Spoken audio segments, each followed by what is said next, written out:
गुज़िश्ता कुछ अरसे में सामने आने वाली मुबैयन ऑडियो लीक्स का मामला सुप्रीम कोर्ट में है। हुकूमत ने सीनियर तरीन जज जस्टिस काजी फाइज ईसा की सरबराही में ऑडियो लीक्स की तहकीकात के लिए कमीशन बनाया था, लेकिन उस कमीशन को इमरान खान और फिर सुप्रीम कोर्ट बार के सदर आबिद जुबैरी ने चैलेंज कर दिया था। इमरान खान और आबिद जुबैरी खुद भी इस केस में फरीक हैं और मुबैयन ऑडियोज में उनकी अपनी आवाज़ें भी हैं। चीफ जस्टिस मर्ता बंदियाल ने इस दरख्वास्त को सुनने के लिए अपनी ही सरबराही में एक 5 रुकनी बेंच बना दिया था, जिसमें justice Ijazul Ahsan, justice Munib Akhtar, justice Hasan Nasar Rizvi और जस्टिस शाहिद वहीद शामिल हैं।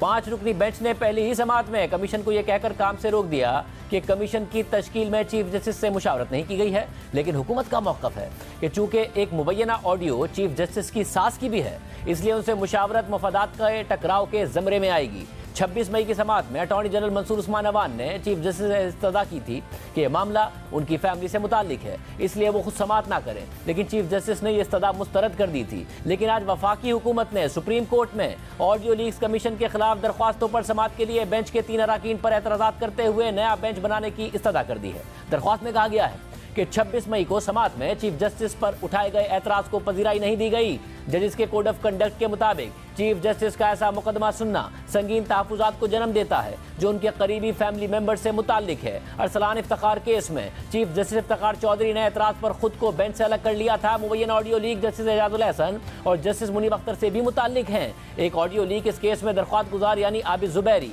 और साबिक वज़ीर आला यानी परवेज़ इलाही की है, जिसमें साबिक CCPO गुलाम महमूद डोगर का केस डिस्कस किया जा रहा है। ये केस सुनने वाले बेंच की सरबराही जस्टिस एजाजुल एहसन कर रहे थे। दूसरी ऑडियो लीक चीफ जस्टिस की सास और एक सीनियर वकील यानी ख्वाजा तारिक रहीम की अहलिया की है, जिसमें जस्टिस मुनीब अख्तर का भी जिक्र है। इसलिए मुनासिब होगा कि ये जजेस खुद को इस केस से अलग कर लें और चीफ जस्टिस एक नया बेंच तश्कील दे दें। हुकूमत की जानिब से जस्टिस काजी फाइज ईसा, बलूचिस्तान हाई कोर्ट के चीफ जस्टिस नईम अख्तर अफगान और इस्लामाबाद हाई कोर्ट के चीफ जस्टिस आमिर फारूक पर मुश्तमिल जुडिशल कमीशन कायम किया गया था, जिसने 22 मई से अपनी कार्रवाई का आगाज कर दिया था और 27 मई को इसकी दूसरी समाअत होनी थी। मगर 26 मई को चीफ जस्टिस ने अपनी सरबराही में 5 रुकनी बेंच बनाकर कमीशन का नोटिफिकेशन ही मुअत्तल कर दिया था और इस 5 रुकनी बेंच में जस्टिस एजाजुल एहसन और जस्टिस मुनीब अख्तर दोनों शामिल थे। 27 मई की समाअत में कमीशन के सरबराह जस्टिस काजी फाइज ईसा ने कहा था कि जुडिशल कमीशन नोटिस के बगैर कैसे मुअत्तल हुआ।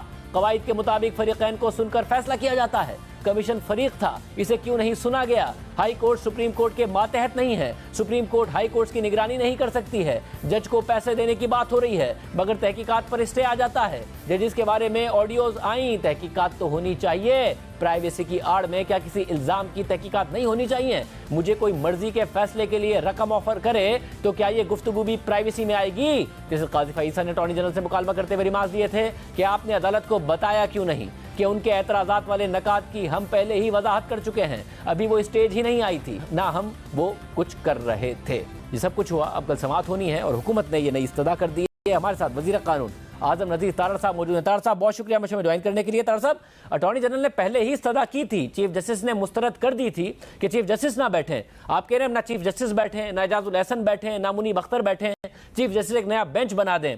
वो पहले इस्तदा मुस्तरद हो गई तो नई इस्तदा आपकी हिकमत अमली के तहत लेकर जा रहे हैं?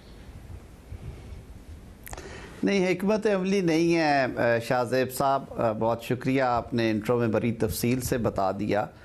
आप और हम जितना कानून को जानते हैं, एक बड़ा बुनियादी सा असूल है कि इंसाफ सिर्फ होना नहीं चाहिए, होता हुआ नज़र आना चाहिए। Justice should not only be done, it should be seen to have been done. और फिर साथ ही ये भी होता है कि जहाँ पे कॉन्फ्लिक्ट ऑफ इंटरेस्ट हो, यानी कि उस जो लिटिगेशन है, जो लिस्ट है आपके सामने, अगर वो किसी न किसी तरह से आपसे जुड़ी हुई है, किसी अजीज़, दोस्त, रिश्तेदार, किसी मटेरियल चीज़ के हवाले से या किसी फैक्ट के हवाले से, तो फिर भी जजेस कोड ऑफ कंडक्ट ये कहता है कि आप ये वो लिस्ट जो है, वो मुकदमा जो है वो ना सुने। और जहाँ तक रिक्यूज़ल का ताल्लुक़ है, ओरल रिक्वेस्ट हो सकती है, उस पर कई जज साहबान फ़ौरन फ़ैसला कर देते हैं। चीफ जस्टिस साहब ने क्योंकि कहा था कि वो इस मामले पे सुनना चाहेंगे अटॉर्नी जनरल को, और उन्होंने ये भी कहा कि कुछ ऐसे केसेस हैं जो इस मामले को डील करते हैं और वो बायस के हवाले से हैं, तो उस पर भी मैंने देखा हुआ है लॉ को और मैं बात करूँगा, तो इसलिए इन राइटिंग दिया गया। और बजा तौर पे अटॉर्नी जनरल साहब को जो हुकूमत की इंस्ट्रक्शंस थी, अगर आप वो सारा मटेरियल देखें तो उसमें ज़ाहिर है इन 2 मोअज़्ज़ज़ जज साहबान के भी नाम हैं और एक बात मैं वजाहत से करता चलूँ कि ये कमीशन बनाने का मकसद कतन ये नहीं है कि ये कोई इंज़बाती कार्रवाई है। वो तो आर्टिकल 209 में, जैसे कि कमीशन ने भी कह दिया, आर्टिकल 209 में हो सकती है। ये तो क्योंकि उंगलियां उठ रही थी। तारड़ साहब, इस पर मुनीब अख्तर साहब ने कहा कि आप बड़े तरीके से सुप्रीम जुडिशल काउंसिल का जो इख्तियार है वो लेकर कमीशन को दे रहे हैं, क्योंकि जजिस के हवाले से तहकीकात का इख्तियार भी सुप्रीम जुडिशल काउंसिल ही को है। मैं अर्ज़ कर दूं जी, ये मामला जजिस के अजीज़ो अकारब के बारे में है। ये तो फिर कल को ये भी होगा कि अगर खुदा न खास्ता मैं जज हूँ और मेरे बच्चों में से किसी ने कोई जुर्म कर दिया, कोई रॉबरी कर दी, कुछ और कर लिया, कोई मोबाइल स्नैचिंग कर ली, तो फिर वो भी कहेंगे कि जी ये नई मामला, कहीं पे भी इसकी तहकीक नहीं हो सकती।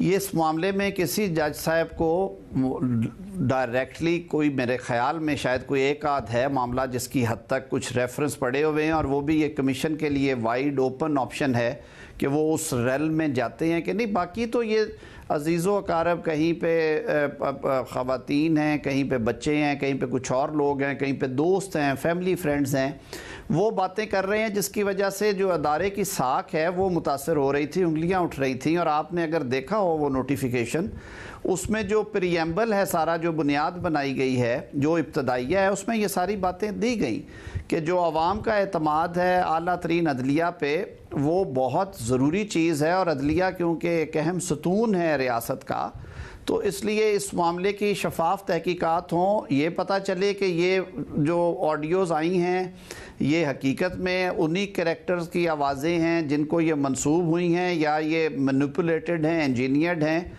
और अगर ये इंजीनियर्ड हैं तो ये सारा कुछ कौन कर रहा है, और इवन अदरवाइज़ भी कमीशन ये देख सकता है कि इनका ओरिजिन कहाँ से है, ये कि रियासती अदारों ने तैयार की या करवाई है, जो कि एक बात हो रही है। मगर कमीशन आपने बना दिया, उस पर चीफ जस्टिस, और आपने हमारे प्रोग्राम में कहा था कि भाई कानून की कोई खिलाफ वर्जी नहीं की है, नहीं थे इस बात के पाबंद के चीफ जस्टिस से पूछकर बनाना है।